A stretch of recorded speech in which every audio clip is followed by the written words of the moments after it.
What's going on, guys, and welcome back to a brand new video. Today we're going to be taking the RX7 FD3S for a quick rip, and I'm going to tell you guys exactly what I think about the automatic FD and if you should buy it or not. Right, guys, we got a point of view inside the automatic 1997 Touring X RX7 FD3S.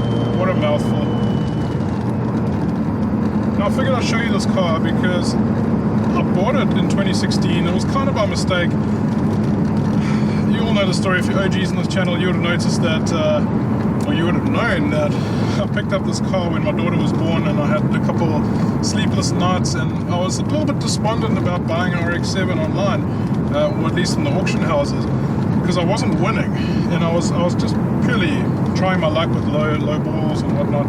So I bidded on every single FD3S that there was. And I got a phone call the following day, and the guys in Japan called me and they said, hey, you want an FD? I was so excited. I then saw the pictures, I then saw the grading sheet, and it was this car, the automatic. Fortunately for me, a couple months later, I landed up picking up the Silver Type RS FD3S, which I have at home. That came in completely stock form, nothing done to it. It had 101,000 Ks. This car has got 140,000 Ks, so a little bit high. Anyway, what we want to talk about is it worthwhile buying an RX7 FD with an automatic gearbox? Well, there's a couple things to it. I'm just waiting for the car to warm up before I actually give a little bit, but one of the most important things is the price. The autos are a lot cheaper, and when I say by a lot cheaper, if you're going to take one with the same mileage, the same grading, same or similar faults, dings and dents and whatnot on the doors, you're going to find that these are roughly 40% cheaper than a manual alternative. And that is on its own a game changer. I'll tell you something, it doesn't rev as high. It caps off at 6,500, which means you'll generally find these to be a little bit more, or rather, should I say, a little bit less abused. At least that's what I've found. The ones that I've actually, or at least this one, and the ones that I've seen, they are high milers, but they're running, and in the notes, on the auction house notes and all that, they actually show that the, sorry, this person was asleep. They actually show that it's original engine. And like, for example, this one's got 140,000 kilometers in it. It is original, it has not been touched, which is bloody ridiculous. Anyway, we're sitting at about 60 k's an hour. Let's plant it, foot down. I mean, it's not bad. It's not great either. There are a lot of cars that are quick in this. It's 188 kilowatts in stock form as an automatic. I mean, what more could you ask for? Paying 40% less and getting an FD, because then you could chuck this whole box out, perhaps get a new ECU. You're gonna, well, to be honest, you're gonna have to get a new ECU. The dash is exactly the same. It's just got, at the bottom here, it shows you what gear you're in. It's not gonna make a difference. There's also a little hold button on there, or a little hold LED. You could probably just take out the little LED that controls that, and then you shouldn't have any issues. But from what I've read on the forums, to get one of these converted to a manual, you're for sure going to have to get a new ECU. There's some trickery that you got to do on the wiring, and obviously a gearbox diff and all of that goodness. Now the auto itself has got a couple, I don't know if you want to call them features, but it's got sport, low, and drive. I'm currently sitting in drive. Sport, I'll be honest, makes not much difference at all. You can feel the revs climbing up slightly. I've got that notorious rev counter issue at the moment, but you can feel the revs obviously while you're driving the car. With regards to performance, when you put it into sport mode, you don't see much. You'll find that the revs go up slightly higher. They go up to about 6.5, maybe 7,000. Maybe if I pay a little bit of attention this time, I'll be able to figure out. Let's try it out. I think it's 6,500. Lights are going to go green in a sec. 3, 2, 1, go. Foot is planted. Here we go. My rev counter doesn't work.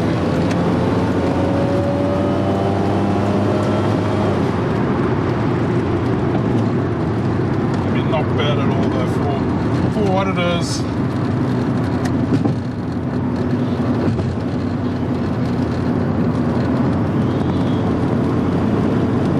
So look, a lot of people ask me how much I paid for these cars. There is a video that I explain exactly how much I paid for this car. Bear in mind, I bought this in 2016. This is before the hype. This is before the USA could grab all these cars at a really good price. So I picked this one up at just under $2,000 US. But then again, don't forget, you still got to pay $1,000 plus shipping. It's about $1,400 shipping now to South Africa. You got to pay duties, 25%. You got to pay VAT, 15%. Then there's a whole lot of other fees that you got to throw on top of that. Don't just think because you pick up a car dirt cheap that is how much you're going to be paying for it at the end, because that is not. Anyway, I'm stoked I got it. This one's untouched. It is completely stock standard. I'm going to leave it that way. It's even got the Ifni wheels on it. I'm going to leave it stock, and it's going to forever be that way. I don't think I'll ever sell this car, and I don't think I'll even throw in an automatic. Anyway, it's still got the torque, it's still got the power. It's really not bad. Currently it's running on pump 95.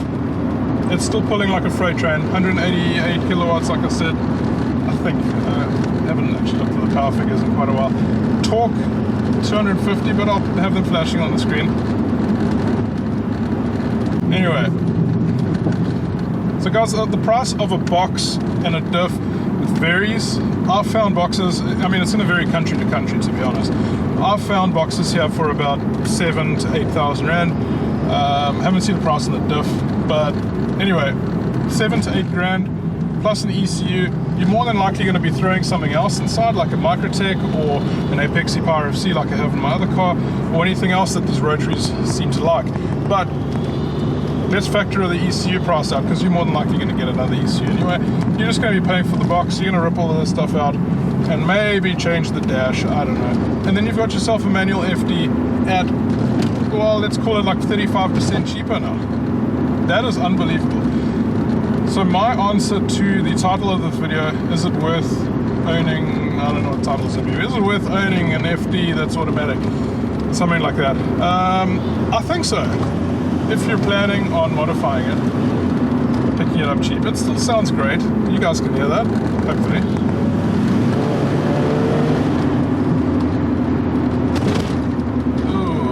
Nice little pothole there.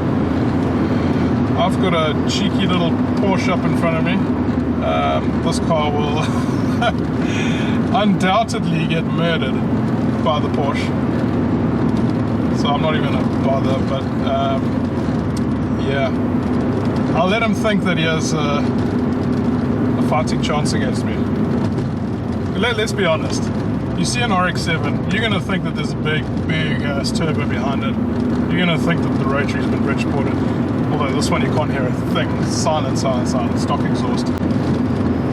Let's try and get a tad closer. It looks like a new age Porsche. I know nothing about them.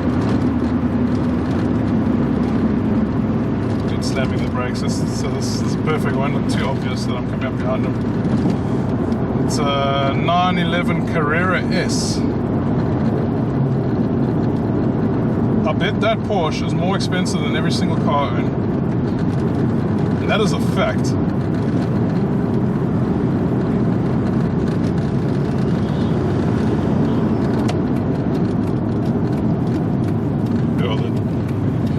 Dude looks like he's about 90 years old. Let's backtrack here. We've just arrived at the FD's natural habitat. It's natural feeding ground.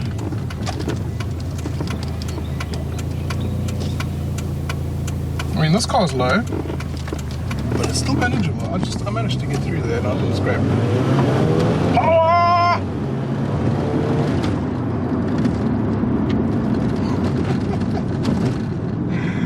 Oh, it's such a fun little car. I really need to fix my silver one. And as soon as I fix the silver one, that's a game changer. you guys can hear that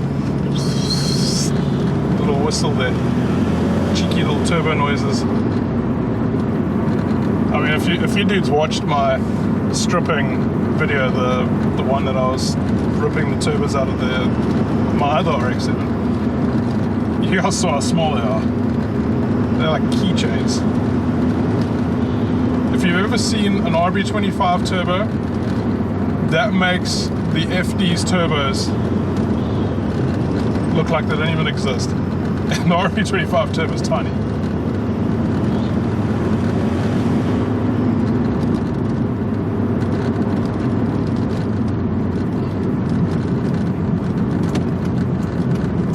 Now this box, it's laggy. It's not nice to drive, I'll be honest.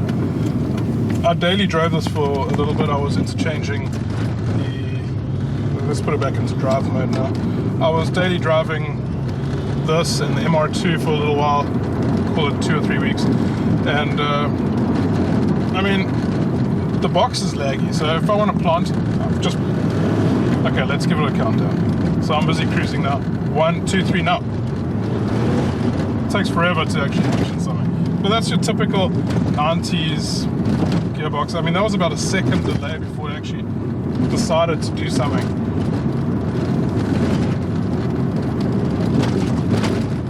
My oil pressure is a tad low. I have been checking oil. But we had this issue with this vehicle, I don't know, a couple of months ago, and I did sort it out by pushing up the idle RPM. It was very, very low, and it seems to be a lot better now. I'm going to take it on a little uphill, see what it can do. Mr. Audi, that would be nice if you stopped. Let's go. The oil pressure's okay. When you're planting, but when you come back down, it drops. Anyway, my idle RPM was way off, so I adjusted that. The car was stalling at every street ride, every intersection.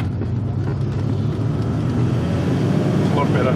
Anyway, I must say Sport is a tad better. L is crap. It's low range, it's torquey. It gives you a lot of grunt off the get-go, so if you just want to like pull up a hill or something, it gives you a bit of grunt. So we got a decently steep hill. I'm sitting about 50 k's an hour now. Okay, the turbo's spinning up. Let's go 40 k's, let's go. Of course, we got another Porsche here, a nice slow Porsche. Dude, Cayenne turbo, you would have killed me too. But no. You decide to drive slow on the hill that I'm trying to film on.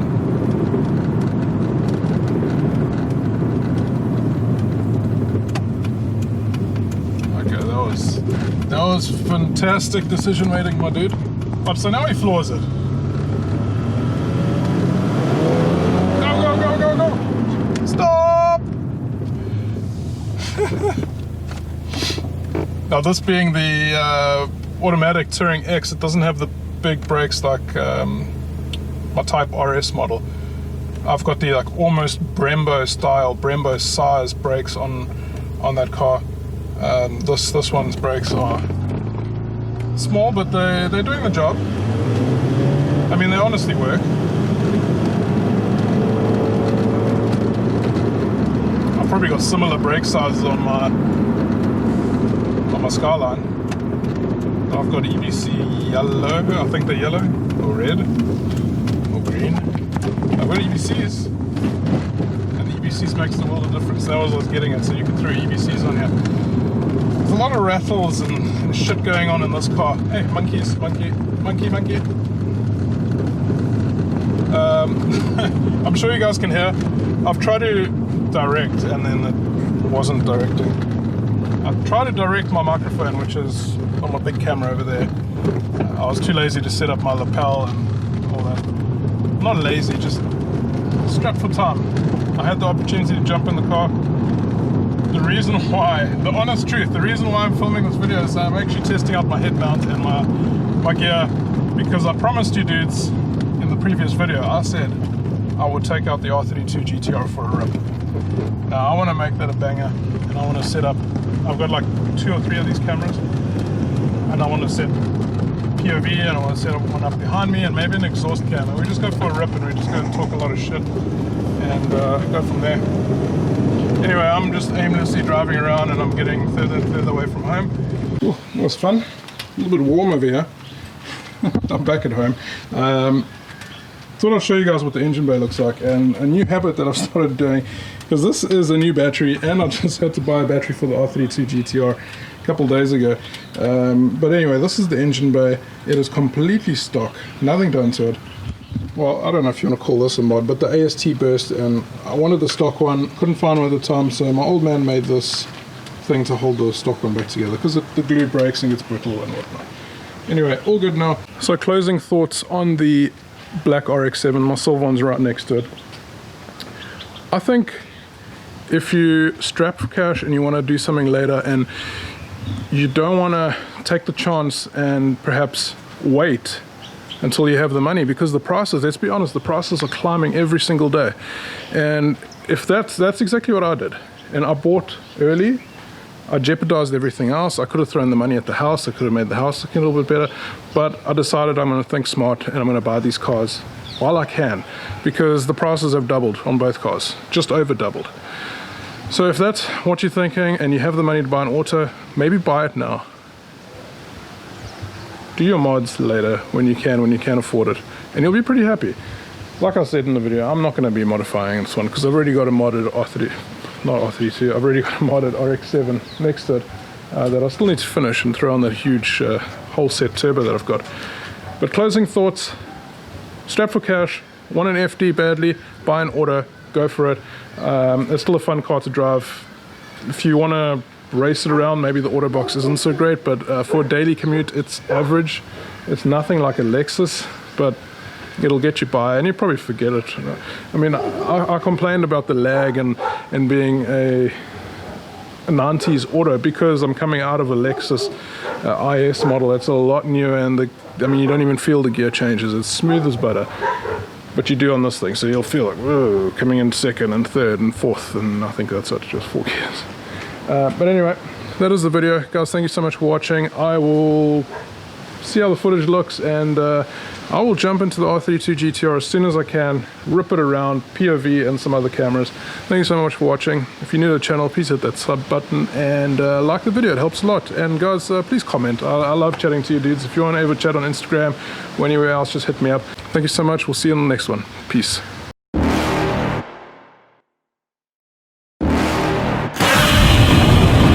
You're never gonna make it, you're not good enough. There's a million other people with the same stuff. You really think you're different? Man, you must be kidding. Think you're gonna hit it, but you just don't get it. It's impossible, it's not probable, you're irresponsible. Too many obstacles, you gotta stop it, yo. You gotta take it slow, you can't be a pro. Don't waste your time no more. Who the fuck are you to tell me what to do? I don't give a damn if you say you disapprove. I'm gonna make my move, I'm gonna make it soon, and I'll do it cause it's what I wanna fucking do. Cause all these opinions and all these positions, they come in millions, they blocking your vision. But no, you can't listen, that shit is all fiction. Cause you hold the power as long as you're dreaming.